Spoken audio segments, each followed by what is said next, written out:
In this film, we're going to explain how your body processes the food you eat in order to provide all your body cells with the energy they need. And also what happens when you have diabetes and this system doesn't work properly. When you eat food that contains carbohydrate, it's broken down in the stomach and digestive system into glucose, which is a type of sugar. We need glucose from food because that's what gives us energy. Carbohydrate-containing foods are things like starchy foods, sugary foods, milk and some dairy products, and fruit. This glucose then moves into the bloodstream, and the body detects that the blood glucose level is rising. In response to that, the pancreas, which is a little gland that sits just underneath the stomach, starts to release a hormone called insulin. And it's insulin that helps our body get the energy from the food we eat.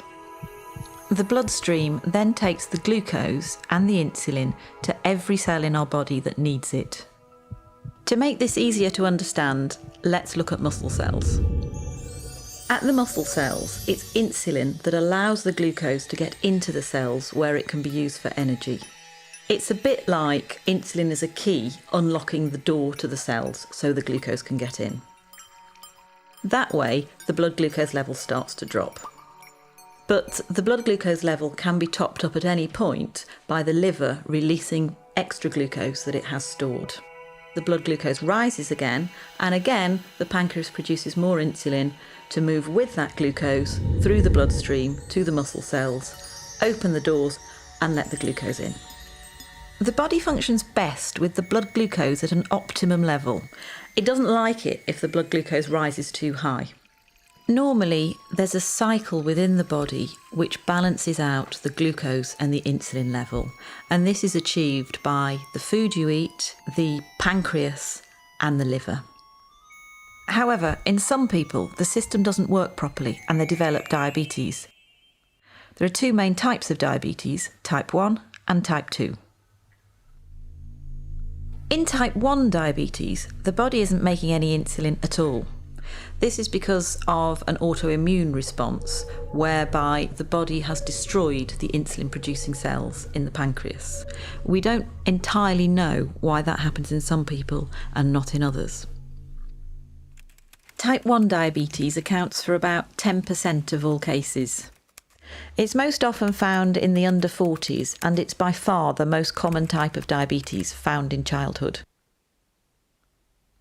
In type 1 diabetes, the carbohydrate containing food is broken down into glucose as normal. That glucose then moves into the bloodstream. Normally, the body would produce insulin to let that glucose into the cells, but in type 1 diabetes, there is no insulin being produced, so the glucose can't get into the body cells at all. So the level of glucose in the blood rises and rises. The body tries to lower the level of glucose, it tries to get rid of the glucose through the kidneys. That's why people who have undiagnosed type 1 diabetes tend to go to the toilet a lot to pass urine. As the kidneys filter the glucose out of the blood, they also take a lot of water with it. So the person with diabetes will get very thirsty. The urine contains a lot of glucose, and that creates an environment where it's quite easy for bacteria to thrive. So it's also quite common to get thrush or genital itching. In the same way, the blood contains a high level of glucose as well. So more bacteria than usual will tend to breed in flesh wounds, and they might be slow to heal. Glucose can also build up in the lens at the front of the eye, causing the liquid in the lens to become cloudy. That can mean that some people with undiagnosed type 1 diabetes can have blurred vision. Because the glucose can't get into the cells to be used for energy, somebody who's got undiagnosed type 1 diabetes is going to start feeling very tired, lethargic, and unable to sort of go about their normal daily routine.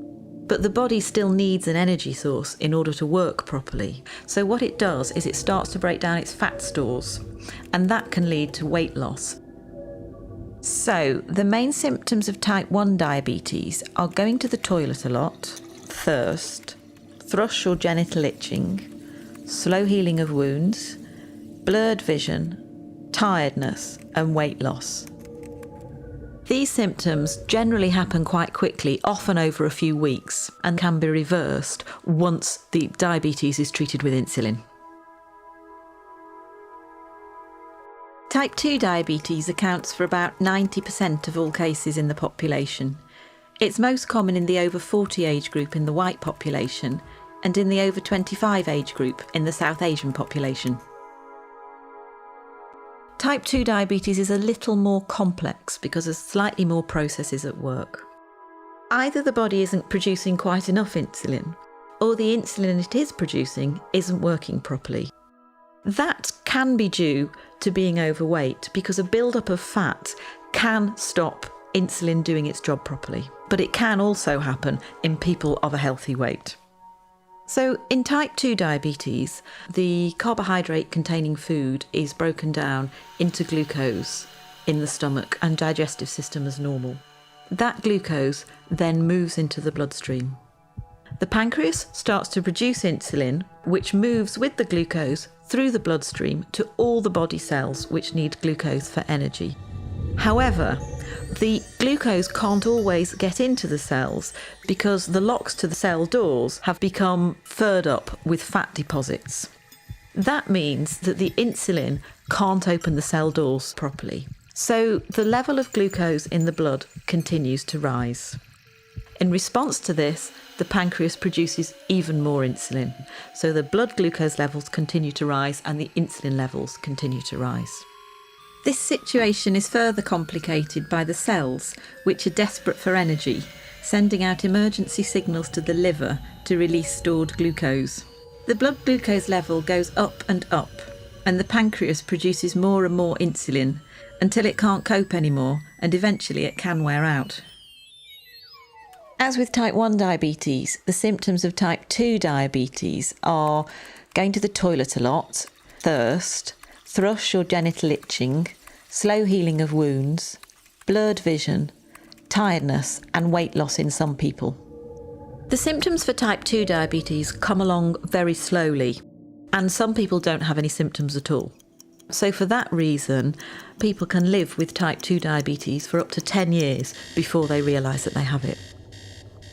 Type 2 diabetes can be treated in a number of different ways. Initially, it may be sufficient to make changes to the food you're eating and to take extra physical activity or lose any weight that may be appropriate. But type 2 diabetes is a progressive condition and most people will need some form of medication to treat it.